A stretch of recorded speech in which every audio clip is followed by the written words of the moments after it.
Self doctor Alka Maurya. Welcome to our BMS lecture series.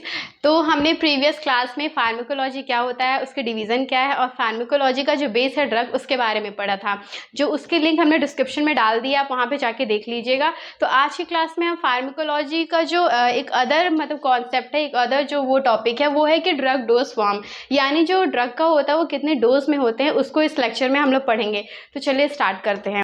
Subscribe now and press the bell icon. Never miss an update. तो आज की class में हमें पढ़ना था doses forms of a drug. तो चलिए जानते हैं। Drug dose is a form which is suitable for the administration of a drug to a patient. कहने का मतलब है कि अगर आप कोई ड्रग लेते हो तो उसका यूज़ क्या है, बॉडी में एडमिनिस्टर करना है उसको, उसके टारगेट सेल तक उसको पहुँचाना है।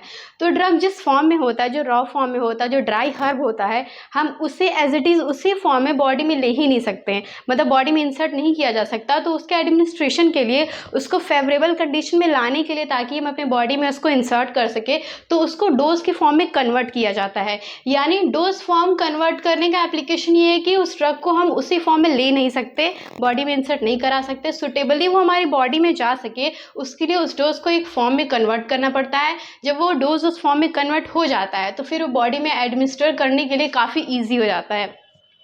तो ये हो गया। उसके बाद है कि the dose form provides body to the drug, यानी जो डोज फॉर्म होता है वो बॉडी को बॉडी को ड्रग प्रोवाइड करता है। किसी भी फॉर्म में, डोज फॉर्म में बॉडी को ड्रग प्रोवाइड करता है। उसके बाद डिमार्केट्स द सिंगल डोज, मतलब अगर किसी आप ड्रग को दे रहे हो तो आप ये देख सकते हो कि हम उस ड्रग को किसी फॉर्म में अगर उसे बनाते हो तो आप उसका सिंगल डोज दे सकते हो, डबल डोज दे सकते हो, मतलब जैसे भी पेशेंट का कंडीशन होता है उसके बेस पे हम डोज को डिमार्केट कर सकते हैं। और प्रोटेक्ट द एक्टिव इंग्रेडिएंट, अब किसी ड्रग को हम ले रहे हैं तो ऐसा नहीं कि उस ड्रग को हम इन्वायरमेंट से डायरेक्ट लेके एक्सट्रैक्ट करके कहीं से बॉडी में डाल दिए, तो वो एक तरीके से काफ़ी हार्मफुल होता है। वो अच्छे से बॉडी में जाके वर्क नहीं कर सकता, बल्कि बॉडी को और हार्म करेगा। तो क्या करते हैं कि डोज को फॉर्म में कन्वर्ट करके पेशेंट के लिए हम उसे यूज़फुल बनाते हैं, ताकि वो पेशेंट की जो बॉडी होती है उसको प्रोटेक्ट कर सके, यानी प्रोटेक्ट द एक्टिव इंग्रेडिएंट्स। और उस ड्रग के अंदर जो इंग्रेडिएंट्स होते हैं, उसके अंदर जो मॉलिक्यूल्स होते हैं, एटम्स होते हैं, जो केमिकल होता है, उसको भी प्रोटेक्ट करके हम बॉडी में इंसर्ट कर सकते हैं डोज फॉर्म में ला के। उसके बाद है and marks it's suitable for the administration in the various वे, मतलब उसको बॉडी में एडमिनिस्टर करने के लिए, इंसर्ट करने के लिए डोज फॉर्म जब बन जाता है किसी भी ड्रग का, तो उसे अलग अलग वेज में हम बॉडी में इंसर्ट कर सकते हैं।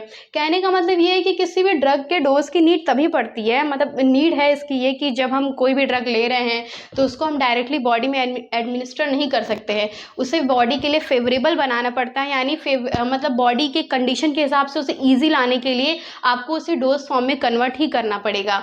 उसके बाद क्या है कि ये जो फॉर्म्स है काफ़ी टाइप के होते हैं। जैसे पहला है आपका सॉलिड डोज फॉर्म, मतलब जो भी ड्रग होगा आपका सॉलिड फॉर्म में होगा, लिक्विड नहीं होगा, ना फिर एक्वस होगा। उसके बाद दूसरा है आपका लिक्विड डोज फॉर्म, मतलब जो भी आप ड्रग लोगे वो लिक्विड फॉर्म में होगा। और तीसरा है आपका सेमी सॉलिड, यानी वो दोनों के बीच का चेन होगा, सेमी सॉलिड होगा। उसके बाद आपका होगा इनहेलेशन, यानी वो एयर फॉर्म में होगा, गैशियस फॉर्म में होगा, जिसे आप इनहेल करके बॉडी में ले सकते हो। तो ये जो चारों टाइप्स है इन सब का अलग अलग, मतलब फर्दर इन सब का डिटेल में बहुत ज़्यादा कॉन्सेप्ट है। हर एक फॉर्म का एक एक अलग अलग अपना कॉन्सेप्ट है और इनके भी सब टाइप है। तो अब इसमें देखेंगे कि ड्रग का जो फॉर्म होता है, मैंने आपको इसके पहले बताया था कि ड्रग के कितने फॉर्म होते हैं। जैसे सॉलिड फॉर्म होता है, लिक्विड फॉर्म होता है, सेमी सॉलिड होता है और इनहेलेशन फॉर्म में होते हैं। तो जो पहला है वो है हमारा सॉलिड डोज फॉर्म। तो जो सॉलिड डोज फॉर्म होता है उसके अंदर भी कई सारे फॉर्म्स आते हैं। जैसे पहला होता है powder form, tablet, pills, capsules, lozenges and the suppositories. तो इसमें जो है ये छः मैं इसको डिटेल में बताऊँगी। तो स्टार्ट करते हैं। पहला पाउडर। तो पाउडर क्या होता है, the drug is in a dry and the finally pulverised state, यानी जो ड्रग होता है वो क्या होता है, ड्राई फॉर्म में होता है और फाइनली पल्वराइज्ड, मतलब बहुत ही महीन उसको पीसा जाता है, उसका बहुत मतलब महीन उसको पीस के ड्राई फॉर्म में ही रहता है। तो उसे क्या कहा जाता है, पाउडर। वो ड्रग जो होता है वो पाउडर फॉर्म में होता है। उसका जो पाउडर होता है इसका यूज़ अपन एक्सटर्नल और इंटरनल यूज़ दोनों के लिए करते हैं।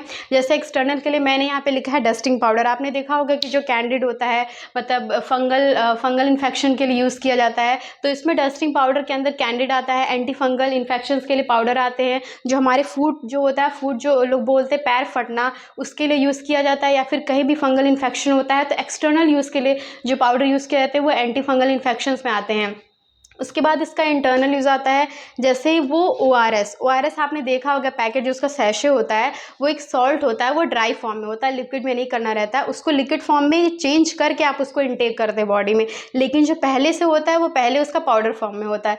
तो ORS होता है ओरल रिहाइड्रेशन सॉल्ट, मतलब एक सॉल्ट होता है जो तो आपकी बॉडी में ओरली दिया जाता है और रिहाइड्रेशन करता है बॉडी का, मतलब बॉडी को रिहाइड्रेट करता है और जो बॉडी के फ्लूइड्स होते हैं उसको बैलेंस करता है। जैसे आपने डायरिया में देखा होगा, बच्चों में बड़ों में क्या होता है, बहुत ज़्यादा डायरिया होने की वजह से बॉडी का जो फ्लूइड होता है बहुत ज़्यादा एक्सेस बॉडी से निकलने लगता है, तो बॉडी का जो पूरा फ्लूइड मैकेनिज्म होता है वो अनबैलेंस हो जाता है, मॉलिक्यूल जो होता है अनबैलेंस हो जाते हैं। उसको बैलेंस करने के लिए एक्सटर्नल यूज़ में आपको पाउडर फॉर्म में ORS दिया जाता है। तो जो टैबलेट फॉर्म होता है वो क्या होता है, पाउडर फॉर्म में होता है, ग्रैनुलेटेड फॉर्म में होता है। लेकिन जब उसमें एक्सिपिएंट्स मिला दिए जाते हैं और उसको कंप्रेस कर दिया जाता है, मोल्ड कर दिया जाता है, तो जो पाउडर फॉर्म है वो आपका टैबलेट फॉर्म में कन्वर्ट हो जाता है, तो वो भी एक सॉलिड फॉर्म में ही आता है। इसमें क्या होते हैं, मतलब टैबलेट जो होते हैं 2 टाइप के होते हैं, एक कोटेड होता है, एक अनकोटेड होता है। आपने कभी टैबलेट्स देखे होंगे तो उसके पीछे जो पत्ते होते हैं उसके पीछे लिखा रहता है कोटेड और अनकोटेड। तो कोटेड टैबलेट्स को मतलब पहचाना कैसे जाता है, जो कोटेड टैबलेट्स होती हैं आप देखेंगे टैबलेट को तो उसमें डिवीज़न नहीं होता, 2 भाग में तोड़ने के लिए उसमें कोई डिवीज़न नहीं बना रहता है। लेकिन जो अनकोटेड होता है उसमें डिवीज़न बना रहता है, उसे आप तोड़ के 1 बार में 2 बार में ले सकते हैं। उसके बाद क्या होता है, आपका अदर फॉर्म में आता है। ये जो टैबलेट होते हैं इसके भी कई फॉर्म होते हैं, जैसे च्यूएबल फॉर्म, मतलब जो हम चबा के मतलब यूज़ कर सकते हैं, बॉडी में इंसर्ट करा सकते हैं। ये क्या होता है, इसमें एग्जांपल्स आते हैं विटामिन डी, आपने विटामिन डी की टैबलेट्स खाई होंगी तो फिर वो क्या होता है, फ्लेवरेबल होता है, मतलब बॉडी में अच्छा मतलब प्लीजेंट करता है, प्लीजेंट फॉर्म में होता है। विटामिन डी होता है, इसका फॉर्म अपन ना क्या करते हैं, जीभ पे रख के उसको चुबलाते हैं, तो उसको क्या कहा जाता है, च्यूएबल टैबलेट्स कहा जाता है। जैसे एंटासिड टैबलेट्स भी होते हैं, बच्चों में दिए जाते हैं। उसके बाद इसका दूसरा फॉर्म भी एक होता है डिस्पोजेबल टैबलेट। डिस्पोजेबल टैबलेट का कहने का मतलब नाम से पता होता है कि ये डिस्पर्स होता है आगे जाके।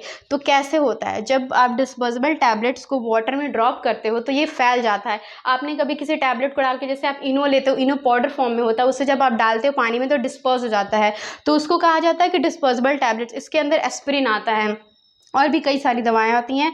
दूसरा होता है आपका सबलिंगुअल। सबलिंगुअल नाम से ही पता चलता है, लिंगुअल सब, यानी जो आपका लिंगुअल रीजन होता है, सबलिंगुअली जो वो होती है कंटेंट्स होते हैं, वहाँ से जब आप किसी ड्रग को पुट करते हो उस एरिया में तो वो रैपिडली आपकी बॉडी में एब्जॉर्ब होता है, डायरेक्टली जिस फॉर्म में जहाँ पे उसे जाना रहता है वहाँ पे जाके टारगेट ऑर्गन पे डायरेक्ट वर्क करता है सबलिंगुअली जाके। तो जिस भी मतलब टैबलेट्स को मतलब अंडर के मतलब टंग के नीचे पुट करते हैं वो सबलिंगुअल टैबलेट्स होती हैं। और इनका ये मतलब बहुत बड़ा वो होता है कि एडवांटेज ये होता है कि रैपिडली अब्जॉर्ब होती हैं, इनका काम जल्दी बॉडी पे पता चलता है। तो इसमें क्या आता है अपन का टैबलेट ऑफ द ऑन्डेंस्टेरॉन, ये बच्चों में यूज़ किया जाता है। जैसे कि मैंने टैबलेट का फॉर्म बताया, च्यूएबल टैबलेट, डिस्पोजेबल टैबलेट और सबलिंगुअल टैबलेट, उसी की तरह आपका होता है इंटेरिक कोटेड। इंटेरिक कोटेड कहने का मतलब है कि ये ऐसे ड्रग्स होते हैं, ऐसा ड्रग फॉर्म होता है जो आपके बॉडी के एसिडिक मीडियम में ये नहीं वर्क करता है। जब इसे आप एसिड मीडियम से बाहर निकाल के किसी बेसिक मीडियम में ले जाते हैं तब ये अपना वर्क करता है। यानी जैसे does not dissolve in the acid medium, does not dissolve in acid medium कहने का मतलब है कि स्टमक, आपने देखा होगा कि आपका स्टमक है, गैस्ट्रिक एसिड होता है, गैस्ट्रिक ग्लैंड्स होते हैं जो प्योरली एसिड को सिक्रीट करते हैं तथा जो अपन मतलब फूड लेते हैं उसको पूरा वो करते हैं, मेटाबोलाइज करते हैं, उसका डाइजेशन करते हैं।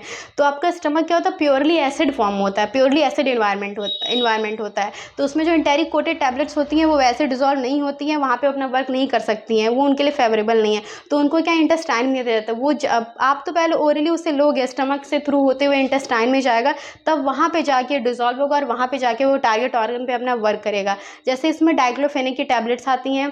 और आपका 5वां हो जाता है कि controlled release tablet. Controlled release कहने का मतलब वर्ड से ही पता चलता है कि ऐसी टैबलेट जिसके रिलीज को आप कंट्रोल कर सकते हैं। उस टैबलेट्स में क्या होती है, जो टैबलेट होता है उस पर कोटिंग होती है सेमी परमिएबल मेम्ब्रेन्स की, जो क्या करती है, इसके रिलीज को कंट्रोल करती है, ड्रग के रिलीज को कंट्रोल करती हैं। Prolonging it's duration of the action, मतलब इसके जो इसका एक्शन का जो ड्यूरेशन है उसको प्रोलॉन्ग करती हैं, मतलब जहाँ जिस साइड पे इसका वर्क हो ये वहीं पे जाके प्रोलॉन्ग टाइम तक रहती हैं और वहाँ पे अपना एक्शन करती हैं। और इसके मतलब जो रिलीज़ होता है इसको कंट्रोल किया जा सकता है। ऐसा नहीं कि तुरंत आपने लिया, पुट किया माउथ में, ओरली इंसर्ट किया और ये तुरंत ही जाके वो हो गया, रिलीज़ हो गया, अपना काम कर दिया, नहीं, ये काफ़ी धीरे धीरे अपना वर्क करती हैं।